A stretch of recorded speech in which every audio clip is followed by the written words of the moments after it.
I'm Anton. Yes, I'm coming. Huh? Oh, I'm hungry and... Would you trade me your rice balls for my treasured dolls? Huh? That's creepy. What the hell is wrong with you? Go home. I'm sorry. I'm hungry. You have two choices. Oh, please, forgive me already. 1, die now. Or number 2, die right now. Right. Can you choose that? They are both the same. God! My name is Gabaraki Jauchiro. I'm a yakuza in an office called Gozugumi. Thank you for your hard work, brother. Yeah. I was thrown into an institution at age 3, and I found myself a resident of the underworld. This clan is full of such outcasts. Dangerous drugs, black market casinos, cabaret club operations, and disputes with other firms. We are a criminal organization that is an extreme disturbance to the enemy in any case. We probably resent the whole society for not accepting us. That's what anti-corporation is all about. Huh? And one day, in the middle of the night, my intercom rang. Who is it at this hour? It's currently late night, at 1 a.m. Since the start of the day, I'm resented by all kinds of people. There was a good chance that someone from another office was trying to win from me. I quickly grabbed my dagger and headed for the front door. But what I saw was a completely unexpected sight. There was a strange girl standing in the doorway of my house, looking a bit battered and bruised. Huh? Oh, I'm hungry. What are you... This bear is my treasure and... So please exchange my treasure doll for some rice balls. Huh? The girl started saying something unintelligible. There seems to be a reason for this, but... If you're begging, you better look elsewhere. I'm no saint. I was somewhat amused, but I quickly chased her away. I don't want any trouble. But... Hey! The girl collapsed on the spot. Here you go. She looked so hungry that I had no choice but to take her into my house and cook her fried rice. It's delicious! It's so delicious! I've never had such a tasty fried rice. The girl called herself Himari. She said she hadn't had any good food for the past 3 days.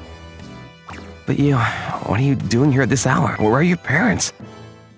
Then the girl started crying and said, I don't have a home to go back to.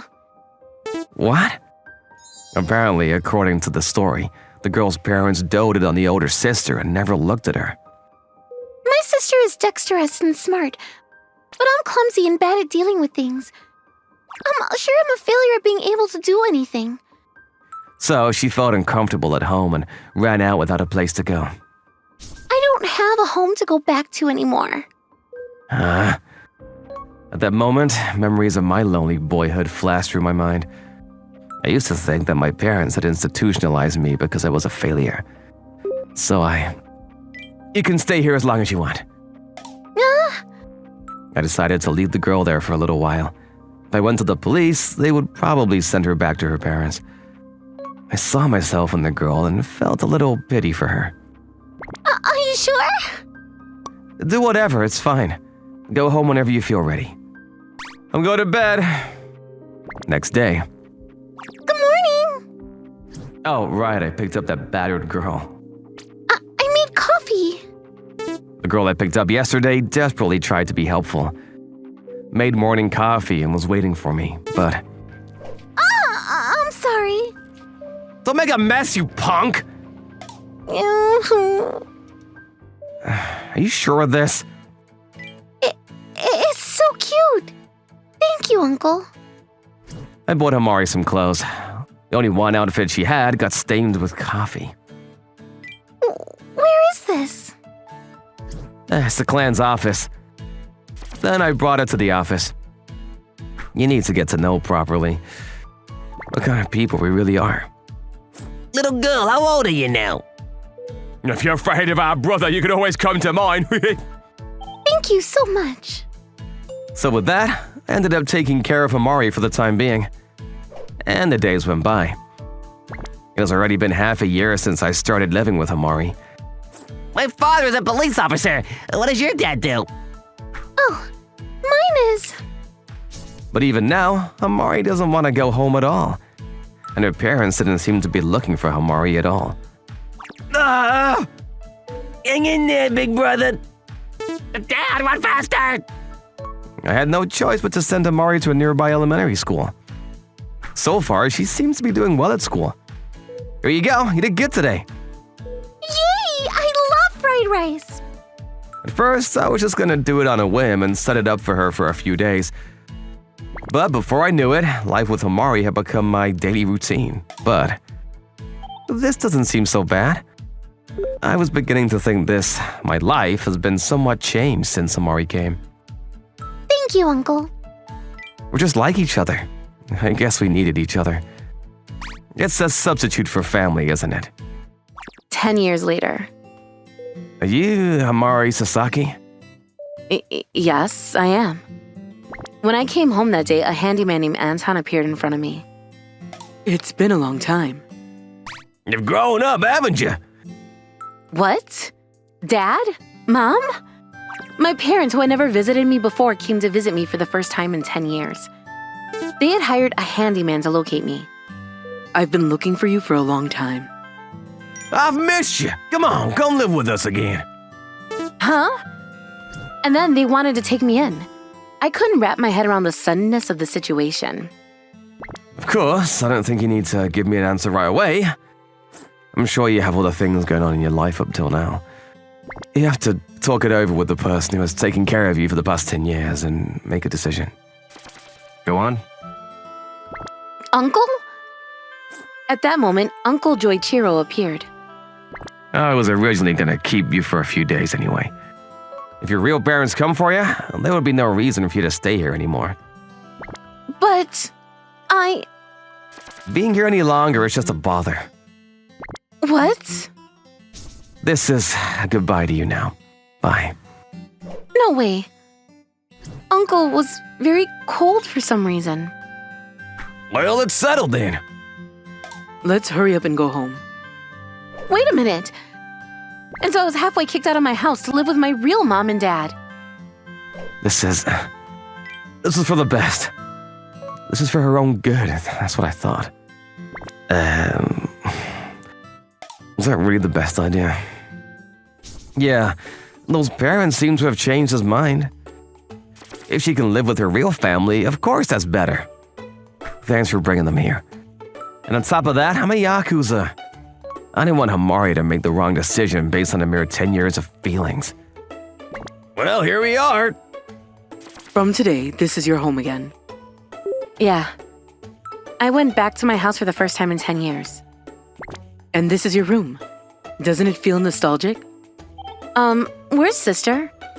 And I asked my parents what had been bothering me for a long time, because I hadn't seen my sister even once yet.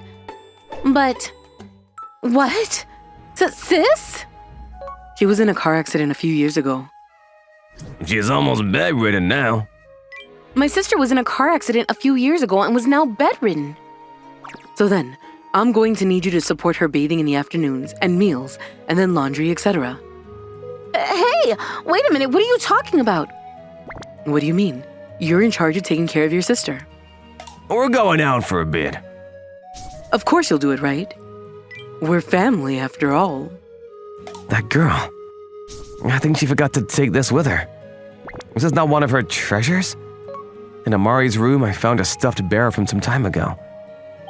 Can't be helped. So I decided to take it to her. I forgot to mention one last thing. But along the way... You're Kabaraki Joichiro of the Guzabi Club, right? What? I was suddenly approached from behind and... Here's the resentment of this scar on me face! I was stabbed with a 30-centimeter long blade. It happened so fast, I didn't have time to fight back. What? Serves me right. It was a fitting end for me. I've got too much resentment to live out my days righteously. I'm still a Yakuza no matter where I go. Yeah. Just then, Amari's bear caught my eye.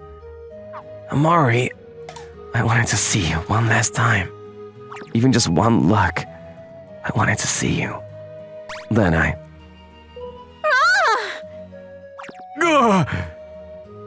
I hit my parents as hard as I could. You haven't changed. You haven't changed at all. Apparently, my parents wanted a convenient nanny, and that's why they came to meet me. I had hoped that they had changed a little after 10 years, but neither of them had changed at all. What are you doing? We are a family. That's right. Family is supposed to help each other. I'm sorry, but if you're a family, you're just in time. And just like that, I ran out of the house. But along the way, I found my uncle lying there bleeding. What? Why? What in the world happened? And for some reason, he was holding my stuffed bear. I called out to him, but he did not respond. I noticed his face was pale and wasn't breathing. No way. And then I realized that he was bleeding a lot. That moment, Is that you, Amari? Uncle opened his eyes woozily. Are you okay? What in the world? I've got something I want to say to you for the last time. Don't say that it's your last. Thanks. What? I was happy. I was happy to think that I could have a family like this. What are you saying? I'm just saying that I, the world's worst gangster, was able to have a family. Even this Yakuza punk like me. Dad! It's because of you, Amari. Thank you. Be happy for me. Dad, no, Dad! Open your eyes! Dad! Dad! And my one and only family. I've got two choices for you. One, die right now. Or two, never come near Amari again. Will you choose? Yeah! Okay, I won't go near her again. Never go near her. Are you listening? Don't you ever expose me to any lame-ass shit again. Understood? After that, this is bad. Anton happened to be passing by and carried me to the hospital with one life taken from my 9 lives. And I got to live with Amari again. Now we understand what true happiness is for each other. Even though we are not blood related, we have a bond that goes beyond that. There you go. Looks so good. Thanks, Dad. We took quite the long way around, but we have a real family now. No matter what anyone says, you're father and daughter. Thanks for watching, everyone. Come back again for more, and don't forget to subscribe to the channel.